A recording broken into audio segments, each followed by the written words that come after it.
라는 말씀을 우리에게 계속 주고 계십니다. 교회에서 하나님께서 우리를 교회로는 지체라고 말씀을 하십니다. 그러면 이 지체의 중요한 원리가 뭐냐라는 부분이 오늘 본문에 나오거든요. 여러분, 오전에도 좀 말씀드렸듯이 하나님께서 우리에게 하나님 일을 할 수 있는 은사, 이걸 보고 하나님의 선물이라고 표현을 드렸죠. 선물을 주셨는데 이것은 하나님의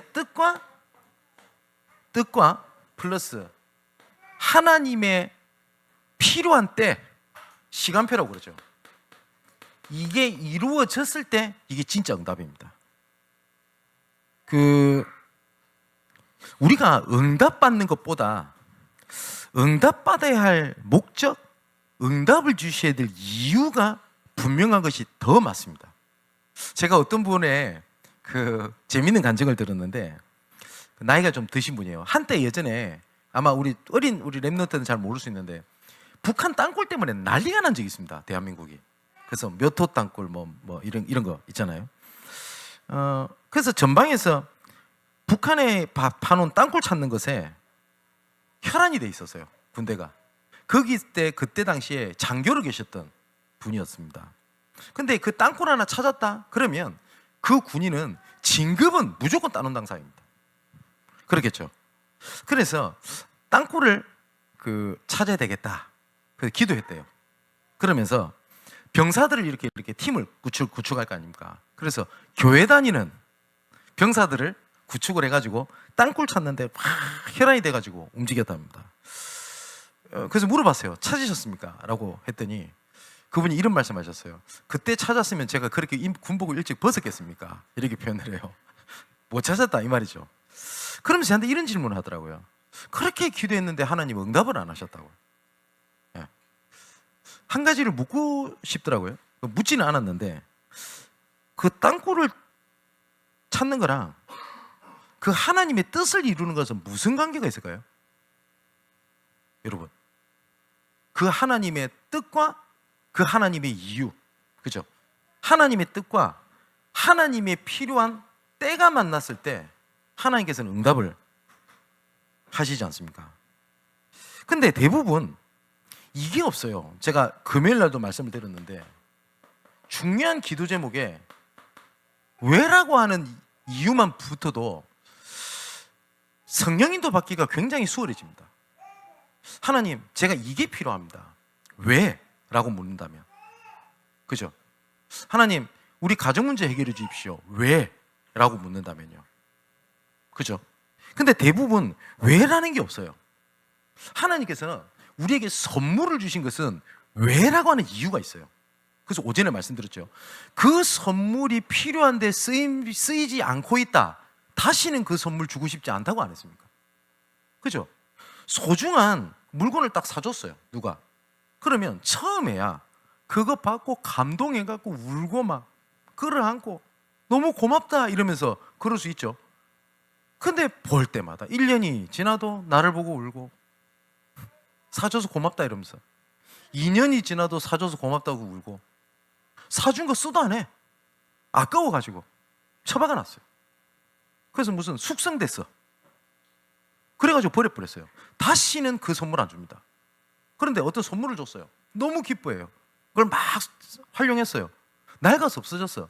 그럼 더 좋은 거 사줄걸요. 선물 준 사람이. 선물을 주는 사람이 내가 좋아하고 내가 필요한 걸 줍니까? 남이 필요한 걸 줍니다. 맞죠? 하나님께서 우리에게 은사를 선물로 그렇게 주셨는데 다르게 쓰임받으면 어떻게 됩니까?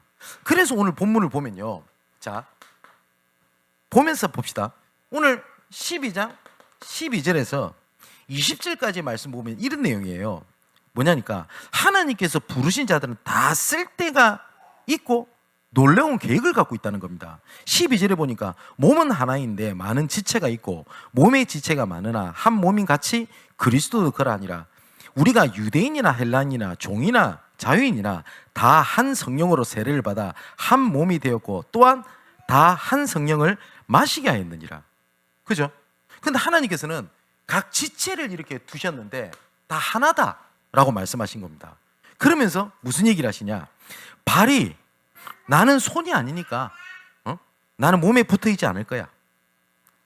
그리고 나는 뭔가 상관이 없다 라고 해도 붙어 있지 않냐. 바울이 하는 표현입니다. 나는 귀가, 나는 눈이 아니니까 나는 이제 몸에 붙어 있지 않을 거야. 나는 뭔가 상관없다 라고 해도 몸에 붙어 있는 거 아니냐. 그죠? 내가 교회에 나는 필요 없는 존재 같아. 나는 아무도 필요 없는 존재 같아. 이렇게 느끼는 거랑 옆에 사람이 너 필요 없어 라고 하는 게 그게 말이 되냐. 몸은 그렇지 않다는 거죠. 그러면서 18절에 뭐라고 되어 있습니까? 하나님이 원하시는 대로 지체를 각각 몸에 두셨으니 원하시는 대로 거기를 두셨다고 되어 있거든요. 19절에 보니까 만일 다 한 채뿐이면 몸은 어딨냐. 다 한 지체면 다 한 지체만 가지고 있으면 그게 몸이 되겠냐. 그 얘기를 하는 겁니다. 여러분 사람 몸에서 많이 쓰이는 부분이 있을 수 있어요. 지체가. 그죠? 저는 오른손잡이입니다. 그럼 오른손이 더 많이 쓰이겠죠. 그러면 왼팔도 오른팔처럼 붙어 있고 귀도 오른팔처럼 붙어 있고 그럼 그게 사람입니까? 그게 상상해 보세요. 그잖아요. 그 얘기를 하는 거예요. 그래서 20절에는 지체는 많으나 몸은 하나니라. 그러면서 12장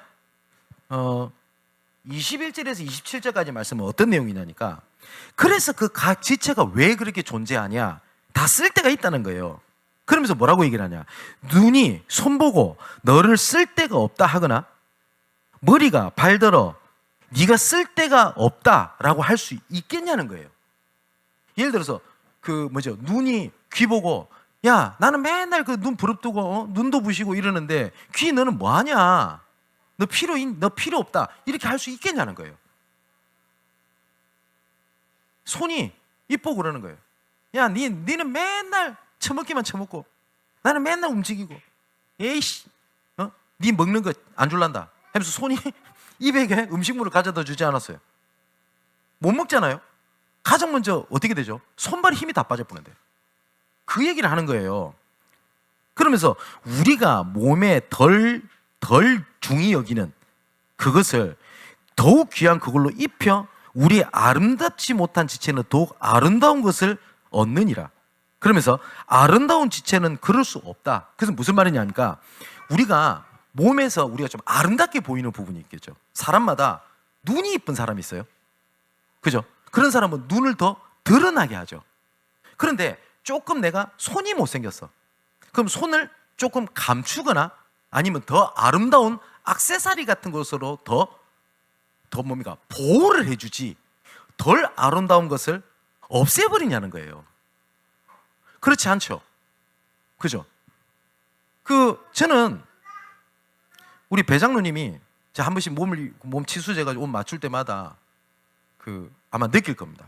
몸이 좀 비정상이라. 우선 제 팔이 짧아요. 네, 팔이. 그래서 팔이 항상 짧아가지고 팔을 좀 줄여야 됩니다. 그리고 하체가 너무 부실해요. 제가 봐도. 네. 그러니까 일반적으로 기성복을 입으면 좀 안 맞는 체질입니다. 그러면은 좀 하체가 좀 부실해. 그럼 부실한 것을 더 드러내기 위하여 어떻게 옷을 입습니까? 그렇게 안 하죠. 그걸 커버하기 위하여 더 좋은 것을 하죠. 똑같지 않냐는 거예요. 바울이 그렇게 예를 드는 겁니다. 그러면서 25절에 몸 가운데서는 분쟁이 없고 오직 여러 지체는 서로 같이 돌보지 않냐.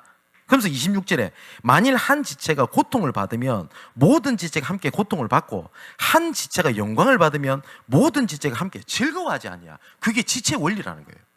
그러면서 12장 28절에서 31절까지 얘기를 하는 겁니다. 너희는 다 그리스도의 몸이요 지체의 각 부분이다. 맡겨진 기능이 다 다르듯이 다 같겠냐. 예를 들어서 교회 안에는 다 목사고 다 교사고 다 그렇겠냐. 다 맡은 것이 있지 않냐. 그래서 너희는 그리스도의 몸이요 지체의 각 부분이다 라고 말씀을 하신 겁니다. 그렇기 때문에 이 지체가요 조금 연약한 부분이 있을 수 있다. 그런데 그것이 문제가 되지 않는다 라고 얘기를 하는 겁니다. 이해가 되시죠? 제가 어릴 때부터 컴플렉스가 하나 있어요. 그게 뭐냐니까 저 눈입니다. 눈. 왜 그러냐니까 눈이 워낙 많이 내려가 있어가지고 어릴 때부터 눈에 대한 별명이 진짜 많았어요. 뭐 너구리 시작해가지고 그 다음에 하나 충격적인 거 마시마로 뭐 이러니까요. 그래서 저는 눈이 시력이 원체 안 좋거든요. 그래서 어릴 때부터 제가 되게 불편했던 게 그 안경을 벗는 게 그걸 원했어요. 그런데 워낙 눈이 못생겼다는 얘기를 많이 들어보다 보니까 이제는 안경을 벗으면 안 되겠다는 생각이 들어서 점점 이쁜 안경을 가지고 씁니다. 예. 그래서 뭐 제가 쓰니까 좀 허접해 보이는데 저 안경 좋은 거 씁니다. 예. 왜니까 이거 부족하니까 좋은 걸 커버를 하잖아요. 그죠? 제가 잘생긴 부분이 있는지는 잘 모르겠습니다만은 어쨌든. 예. 근데 만일에 제가 눈이 이쁘다. 그러면 제가 눈으로 안경 가리고 선글라스 끼고 안대 쓰고 그 짓 안 할 겁니다. 그죠? 그 얘기를 하는 거예요. 그렇기 때문에 교회 연약한 자들 보고 틀렸다, 나쁘다 라고 할 이유가 됩니까? 안 되겠죠. 자, 그래서 지체 원리 첫 번째가 중요한 게 뭐냐니까 하나님의 아까 말했던 하나님의 뜻과 그 방향을 향한 하나됨을 지체라고 얘기를 합니다. 우리가 왼발이 있고 오른발이죠. 그죠? 그러면 왼발 오른발이 갇히게 될 때는 어떻게 됩니까? 같은 방향으로 걸어갈 때 가치가 있어요. 그죠? 근데 왼발 오른발이 다 근육질이고 굉장히 몸이 좋아요. 근데 방향이 틀려서 한 다리는 이쪽 가려고 그러고 한 다리는 이쪽 가려고 그러면 그러면 일이 안 되죠. 그죠? 그래서 제일 중요한 게 뭐라고 얘기를 하냐니까 방향을 얘기를 합니다. 근데 하나님의 뜻과 하나님의 방향이 아닌 것으로 교회가 하나가 된다? 그걸 보고 교회 타락이라고 그래요. 그죠? 우리 교회가 하나님의 뜻이 아닌 것에 우리가 하나가 되고 힘을 합치고 똘똘 뭉쳐요. 그걸 보고 다른 것이 교회 타락이 아니에요. 그게 교회 타락이에요. 자, 캐톨릭이 왜 틀렸냐? 하나님의 뜻과 방향에 맞지 않은 것에 하나가 됐어요. 똘똘 뭉쳤어요. 그죠? 그래서 중세 교회를 보고 우리 개신교에서는 뭐라고 얘기를 하냐? 교회 암흑기 이렇게 부릅니다. 근데 이것이 잘못된 줄 모르는 천주교는 똑같은 교회사를 가르치면서 뭐라고 얘기를 하는지 압니까? 그 시기를 교회의 황금기 이렇게 부릅니다. 왜냐? 모든 걸 다 가지고 있었거든요. 정치, 경제, 문화 모든 것을 교회가 딱 쥐고 있었어요. 그때 당시에 왕도 가라 마라 할 수 있었다고요. 그러니까 교회가 힘이 있었단 말이에요. 하나가 돼 있었단 말이에요. 그래서 자기들은 교회 황금기라고 부릅니다. 그런데 복음 가진 우리 개혁교회에서는 뭐라고 부르죠? 암흑기 이렇게 부릅니다. 그러면 교회가 틀린 걸로 하나 돼서 우리 색깔 가지고 밀어붙이면 됩니까? 안 되잖아요. 그래서 바울이 이 얘기를 한 겁니다. 고린도전서 9장 24절에서 27절에 무슨 얘기를 했냐? 내가 다름질하기를 방향이 없는 것 같이 하지 아니하고 영적 싸움을 하는 것을 호공치는 것 같이 아니한다. 이렇게 얘기를 합니다. 그러니까 신앙생활을 열심히 하는 게 아니라 중요한 거 방향. 그죠? 영적 싸움도 진짜 방향을 가지고 해야 될 거 아닙니까? 제가 신학교를 다닐 때, 대학원 과정을 다닐 때 어떤 권사님이 앞에서 포럼을 했던 내용이 참 잊혀지지 않는 포럼이 있어요. 이분이 뭐라고 얘기를 했냐니까 참 신실하신 분이에요. 이분이 너무 귀한 분이에요, 권사님이. 근데 어떤 포럼을 하셨냐? 저는 영적 싸움을 한다고 했는데 하나님 앞에 되돌아보니 전부 다 육신 싸움을 하고 있었습니다. 그 표현을 하시더라고요. 그러면서 앞에서 우세요. 근데 자기는 진짜 열심히 했대요. 진짜 열심히. 그래서 자녀를 훈련시키는데 막 끌고 가고 남편 틀린 거 지적하고 복음이 아니니까. 근데 자기는 영적 싸움이라 생각을 했대요. 근데 알고 봤더니 전부 다 육신 싸움이더라. 그 이유가 뭐였었냐? 그 이유가 뭔지 가만히 봤대요. 내가 원하는 것을 한 거예요. 그러니까 조급한 거예요. 내 자녀니까 빨리 됐으면 좋겠고 내 남편이 빨리 됐으면 좋겠고 그 조급함이 육신 싸움을 하고 있더래요. 근데 이 조급함에 대해서 성경이 나오거든요. 잠언에 3가지를 읽어보면 잠언 14장 29절을 보니까 마음이 조급한 자는 어리석음을 나타내느니라. 조급하면 성령인도 받기 어려워요. 그죠? 또 21장 5절에 보니까 부지런한 자의 경영은 풍부함이 이를 것이나 조급한 자의 경영은 궁핍함이 이를 것이다. 그러니까 부지런한 거랑 조급한 거랑 다릅니다. 그죠? 본인이 압니다. 부지런한 것은요, 미래를 보고 달려가는데 조급함은 눈앞의 것을 보고 달려가요. 그래서 나중에 심지어 29장 20절에는 조급한 사람보다 미련한 자가 더 소망이 있다. 하나님께서 이렇게 말씀하세요. 막 조급해서 움직이는 것보다 미련해서 아무것도 모르는 사람이 더 희망이 있다 라고까지 얘기를 하셨어요. 그죠? 그래서 하나님의 뜻과 방향에 맞추는 게 그 지체의 중요한 원리입니다. 예수님께서도 요한복음 17장 1절에서 26절에 십자가에 못 박히시기 직전에 예수님의 기도입니다. 여기 보니까 예수님께서 여러 가지를 기도하는 것 중에 중요한 거 하나를 얘기해요. 제자들이 하나됨을 기도하세요. 그래서 11절에 나는 세상에 더 있지 아니하오나 그들은 세상에 있사옵고 나는 아버지께로 가옵나니 거룩하신 아버지여 내게 주신 아버지의 이름으로 그들을 보전하사 우리와 같이 그들도 하나 되게 하옵소서. 내가 그들과 함께 있을 때에 내게 주신 아버지의 이름으로 그들을 보전하고 지켰나이다. 그 중에 하나도 멸망하지 않고 다만 멸망의 자식뿐이 오니 이는 성경을 응하게 하려 함이니이다. 또 뭐라고 기도하시냐? 내가 비옵는 것은 이 사람들만 위함이 아니요 또 그들의 말로 말미암아 나를 믿는 사람들도 위함이니 제자들을 하나님께서 하나 되도록 내가 지켰듯이 하나님께서 똑같이 믿는 모든 사람들이 하나 되기 원합니다. 이 얘기죠. 그래서 아버지여 아버지께서 내 안에 내가 아버지 안에 있는 것 같이 그들도 다 하나가 되어 우리 안에 있게 하사 세상으로 아버지께서 나를 보내신 것을 믿게 하옵소서. 내게 주신 영광을 내가 그들에게 주었사오니 이는 우리가 하나가 된 것 같이 그들도 하나가 되려 하려 함이니라. 자, 예수님의 기도도 하나됨을 말씀하셨습니다. 그게 지체 원리거든요. 또 바울도 에베소서 4장 3절에서 6절의 말씀 보니까 부르심의 한 소망 안에서 부르심을 받았다라고 기록하고 있습니다. 그러면 교회는요 하나님의 뜻과 방향에 맞춘 하나됨입니다. 다시 말하면 하나님의 뜻과 방향에 맞는 다양함입니다. 다양함. 자, 그러면 하나님의 뜻과 방향에 맞춘 납니다. 그죠? 그리고 교회고 모든 현장입니다. 많은 사람들은 이렇게 얘기를 합니다. 제가 이거 지난주도 잠시 말씀을 드렸었는데 복이 뭘까요?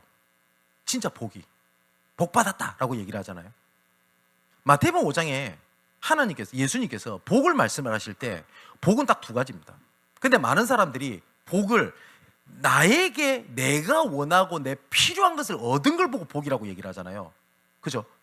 아, 복 받았다 이렇게 안 합니까? 근데 예수님께서 복을 마태복음 5장에 8가지를 말씀하실 때 이 복을 딱 두 가지로 말씀하십니다. 하나님께 향한 집중과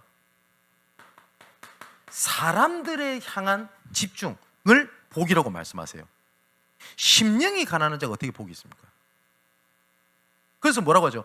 마음이 편안하고 잘 지내는 것이 복이다. 일반 사람들이 그렇게 얘기합니다. 근데 예수님께서는 심령이 가난한 자가 복이 있대요. 시편 51편에 하나님께서 원하시는 제사는 상한 심령이라. 오히려 그것이 하나님을 바라볼 수 있기 때문에 복이다라고 얘기하세요. 애통하는 자가 복이 있대요. 그리고 의에 줄이고 목마른 자가 복이 있대요. 여러분, 진짜 내가 하나님 뜻대로 살고 싶어하고 정말 내가 기도를 못하는 부분에 대해서 몸부림을 치고 복음 전해야 되겠다는 생각이 들고 뭐 잘하든 못하든 사모를 해야 될 것 같고 그 의에 줄이고 목마른 것이 뭐예요? 복이 있다라고 말씀하세요. 그리고 또 뭐라고 말씀하시죠?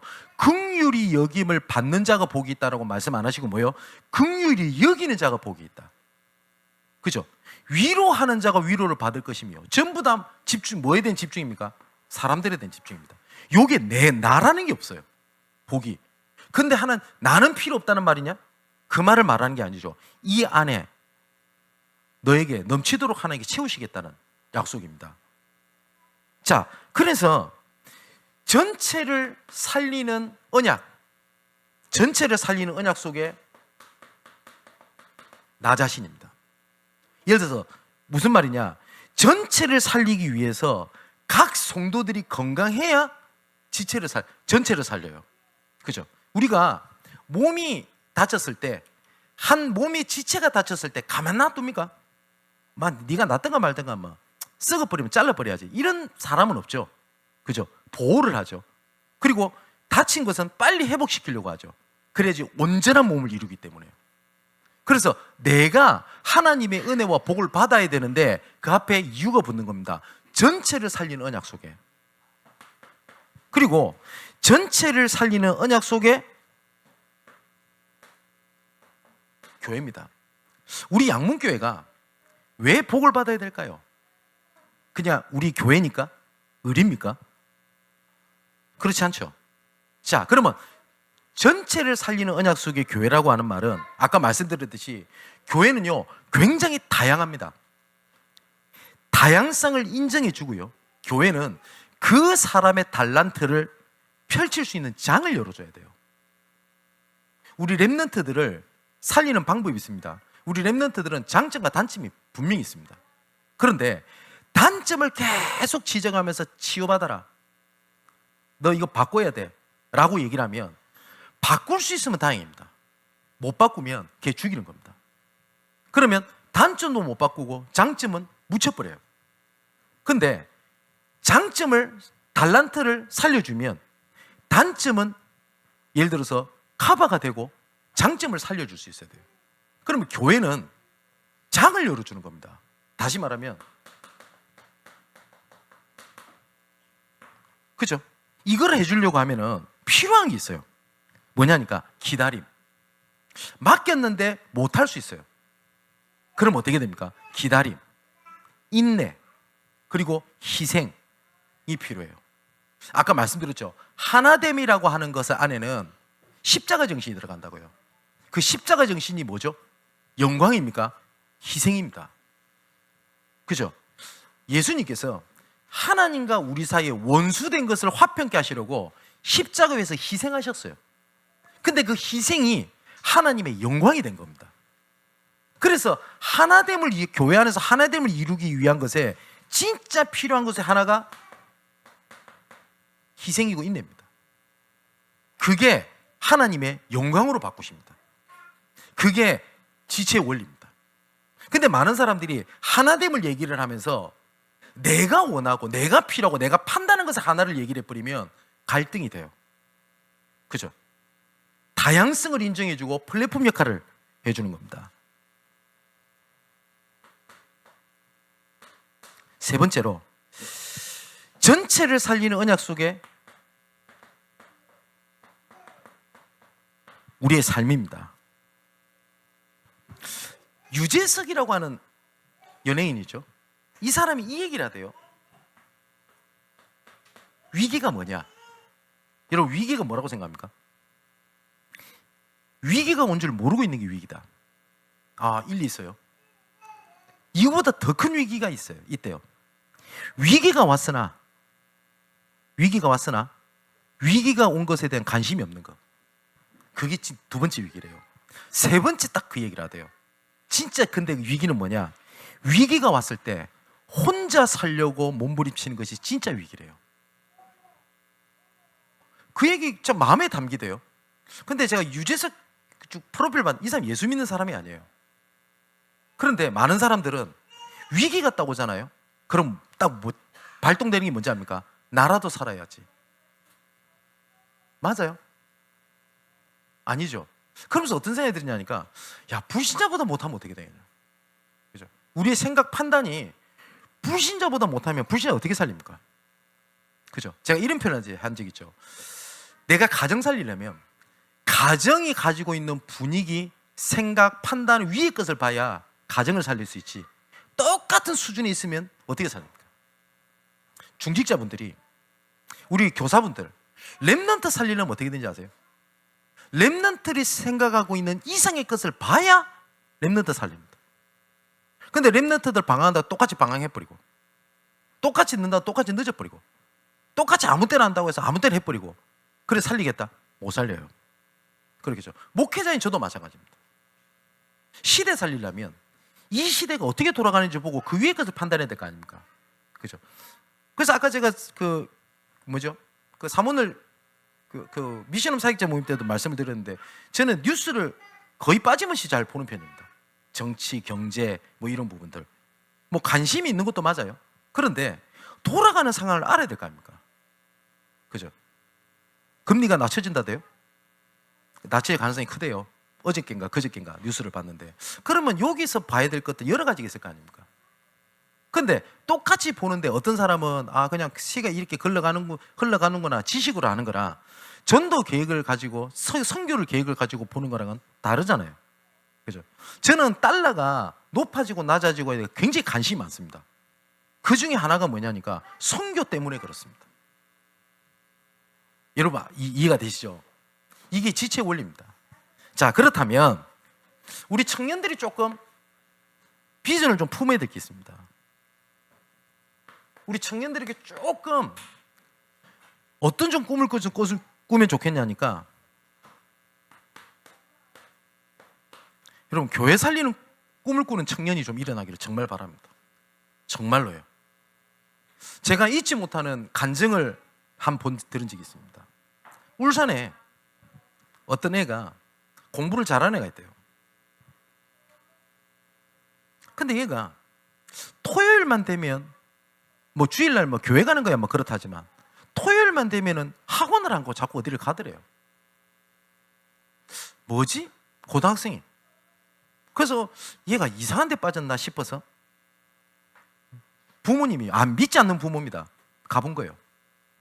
가봤더니 얘가 교회를 가더래요. 그래서 화가 나더랍니다.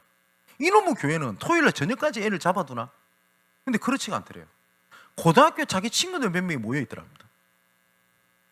그런데 기도회를 하는데 자기 아들이 막 울더래요. 충격이 되더래요. 왜냐, 그렇게 서럽게 내 자녀가 우는 걸 부모님 처음 봤거든. 너무 충격받아 집에 왔대요. 시간이 좀 지나고 난 다음에 식사를 하면서 물어봤대요. 내가 네 교회를 따라가 봤다고.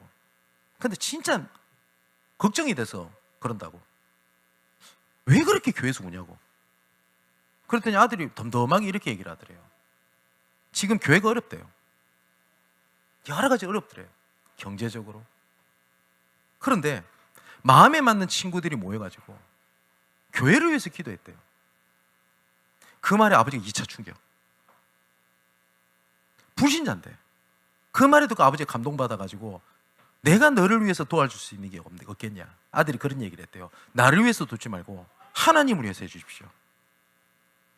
울산의 굉장히 중요한 기업의 사장 아들이었던 거예요. 여러분, 우리 대한민국이 한국교회에 가장 큰 위기가 오는 게 있습니다. 그게 뭐냐니까 일제시대 이후, 그때 오히려 신사참배에 가결했던 목사님들은 큰 소리치고, 신사참배 반대해서 순교당했던 목사님 교회는 다 무너져 버렸어요. 그때 6.25 이후 더 황폐됐을 때 부산의 영도다리 밑에 중고등학생 청년들이 모이기 시작했습니다.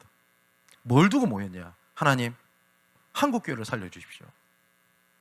하나님 앞에 서지 못했던 거 우리가 하나님 앞에 회개합니다. 하나님, 한국교회를 살려주십시오. 그게 한국의 모닥불 기도입니다. 그게 우리 대한민국의 제2의 부흥기를 이끕니다. 미국의 경제 대공황이 일어나게 됩니다. 그래서 우리 대한민국에도 외환위기가 왔을 때 모든 선교사님들 다 돌아왔죠. 어려우니까. 미국이 선교사를 가장 많이 보내는 국가였습니다. 경제 대공황이 와가지고 선교사님들이 다 들어왔어요. 소망이 없는 겁니다. 그때 청년 몇 명이 놀다가 건초더미 안에 들어가서 기도 제목을 나오는 겁니다. 그 사람 중에 한 사람이 이름이 누구냐? 사무엘 밀즈라고 하는 청년입니다. 목회자도 아닙니다. 청년입니다. 그 청년의 기도가 미국에 선교사를 다시 보내는 제2의 운동을 일으킵니다. 시대마다 하나님께서는 그런 새벽 이슬 같은 주의 청년들을 원합니다. 그런데 거의 지금 시대가 되면 될수록 청년들이 무너지는 시대가 됐거든요. 레너드 스윗이라고 하는 교수님이 있습니다. 그분이 쓴 책을 보면 그 미래 크리스천이라는 책이 있거든요. 거기를 보면 청년들이 넘어야 될 것을 두 가지를 얘기합니다. 그게 뭐냐니까 첫 번째가 과거의 은혜와 성공의 몸으로 걸림돌을 제거해라. 은혜 받은 청년들 특징이 있습니다. 내가 한때는 뜨거웠어. 그게 기준이 되어 있는 거예요. 여러분, 청년 때 열정 있죠? 청년 때 열정을 60대, 70대 열정 갖고 하라면요, 죽어요. 그죠? 그런데 청년들이 실수하는 게 뭐냐니까 그때 열정을 가지고 그때를 추억팔이 하고 있어요. 그렇게 하지 말라는 거예요. 왜냐니까 하나님께서는 새 은혜를 주시거든요. 두 번째는 오늘의 안일함과 잃어버린 사명, 그걸 얘기합니다. 오늘의 안일함. 여러분, 혹시 그러고 있지 않습니까? 과거의 추억, 현재의 안일함과 잃어버린 사명. 그런데 제가 계속 말씀을 드리잖아요. 히브리서 12장에 보면 하나님의 징계가 나옵니다. 근데 하나님의 징계, 이러니까 굉장히 무섭죠.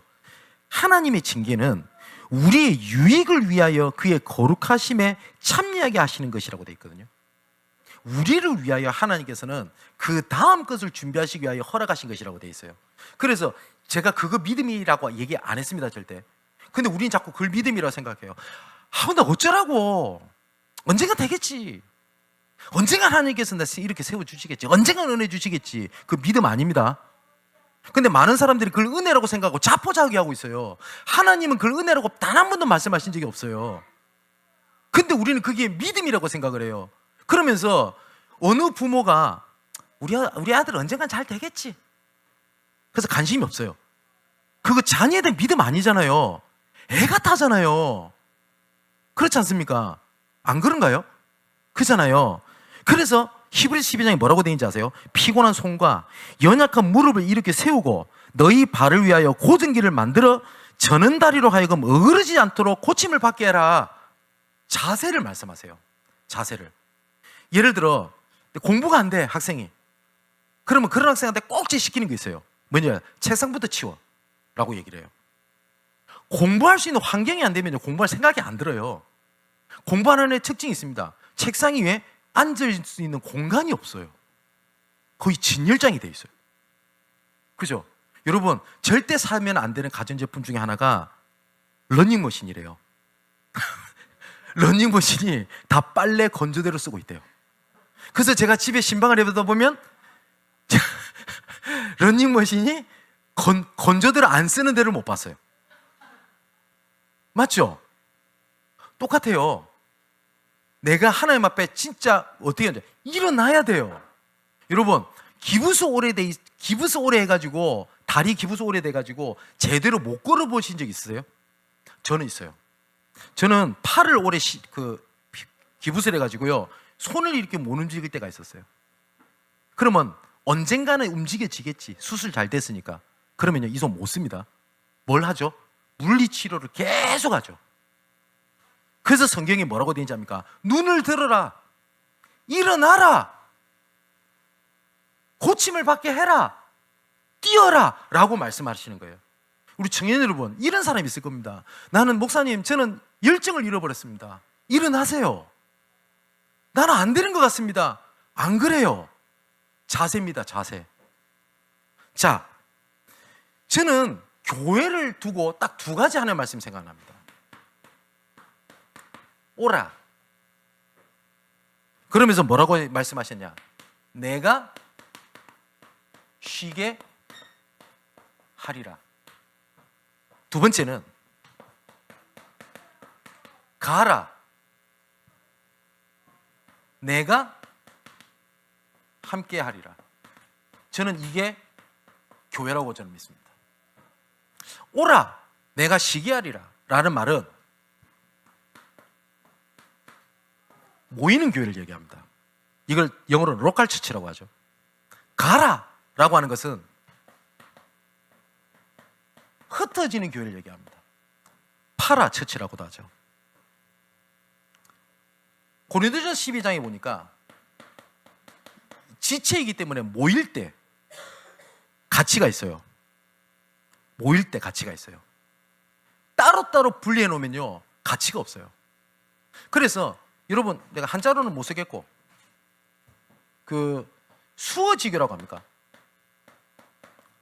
다 같이 있다는 말이잖아요. 여러분, 그 제가 이 팔수술 한다고 온몸에 마취를 한 적이 있어요. 그럼 마취를 하면 여러분 그 기관지에 호수를 집어넣습니다. 전신 마취 분쇄를 알잖아요. 근데 이게 마취에 있을 때는 이 기관지 안에 호수가 들어가 있는 것이 별로 힘들지 않지만 의식이 깨어나면 진짜 괴롭습니다. 이거 정말 괴롭거든요. 내가 수술 끝나고 눈이 딱 뜨였어요. 그랬더니 뭐가 목에 걸려 있어요. 말도 못합니다. 그때요. 근데 의사 선생님이 뭐라는지 아세요? 환자분 대말이 들리면 발가락 움직여 보세요 이래요. 왜냐하면 손 못 움직입니다. 수술했잖아요. 이쪽 손은 링겔 꽂고 있으니까 남아있는 게 뭐야? 발가락이라. 그래서 의사 선생님이 발가락 움직여 보세요 이러더라고요. 그래서 제가 발가락을 힘차게 움직였습니다. 왜냐? 목이 빼달라고. 그래서 제가 움직이니까 예, 잘 됐네요 하면서 호수 그때 빼주더라고요. 그때 처음으로 발가락이 소중하다는 그때 느꼈어요. 이때 발가락이 안 움직였으면 어쩔 뻔했을까요? 여러분, 지금 발가락 움직이지죠? 이게 뭔가 싶잖아요.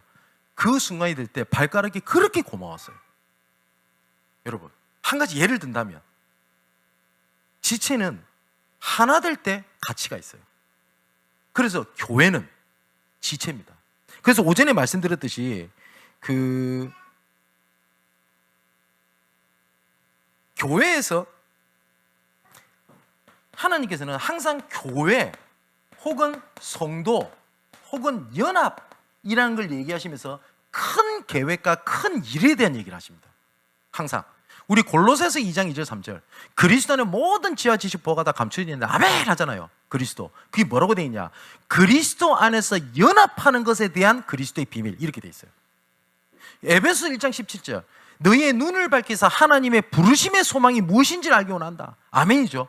뭐라고 되어 있냐? 성도 안에서 기업의 큰 풍성함 이리 되어 있어요. 항상 하나님은 복음에 대한 비밀을 교회라는 걸 두고 있어요. 사단은 그걸 진짜 알기 때문에 계속 뭘 무너뜨린지 아세요? 교회를 무너뜨려요. 그래서 연합을 무너뜨려요. 계속. 그래서 바울이 에베소서 2장에 이제는 자기 죽으러 가요. 예루살렘에. 마지막으로 부탁하는지 뭔지 압니까? 나는 너희들에게 부탁할 게 있어. 하나님이 피로 값주고 산 교회를 살려달라고 기도해라. 이와 같이 너희 교회를 무너뜨릴 게 있을 거야. 그러면서 되게 중요한 얘기를 해요.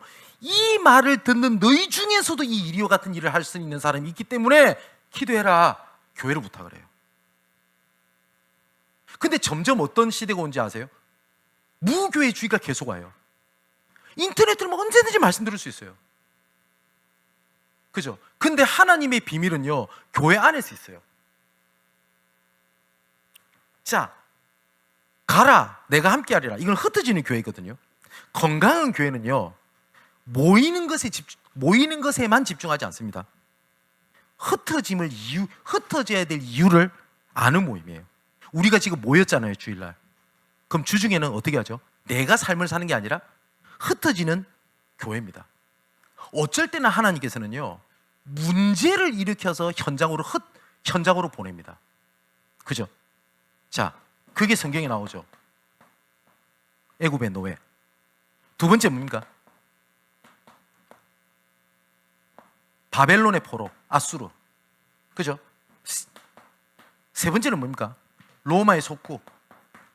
나중에는 어떻게 됩니까? 이걸 디아스포라라고 하는데 흩어진 자들 다 흩어져 버렸어요.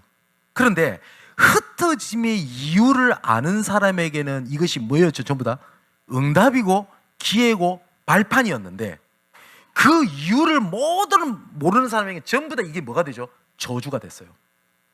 맞죠? 애굽의 노예로 붙잡혀 갔던 하나님의 계획을 알았던 모세, 여호수아, 갈렙에게는 가나안 땅을 바라보는 소망이었는데 그거를 모르는 사람에게는 광야 40년 죽을 것 같은 거예요. 맞죠? 바벨론의 포로로 잡혀갔던 것들이 우리는 저주와 재앙이야 라고 생각했어요. 그래서 예레미야 29장 11절에 이렇게 얘기합니다. 너희를 향한 생각을 내가 안 하니 재앙이 아니오 평안이라 미래와 희망을 주는 것이라. 그러면서 바벨론의 70년 포로를 말씀하십니다. 분명히 뭐라고 되어 있냐? 미래와 희망이라고 되어 있어요. 흩어짐의 이유를 아는 사람에게는 은혜였다니까요. 똑같습니다. 어떤 사람은 그럴 수 있잖아요. 나 교회 가면 좋고 그냥 교회만 있으면 좋겠고 그냥 집회 가면 좋고 그냥 막 누리고 그잖아요. 근데 흩어짐의 이유를 아는 사람에게는 복이었습니다. 여러분, 마지막으로 우리 청년들이 절대 그러시면 안 돼요. 뭐냐니까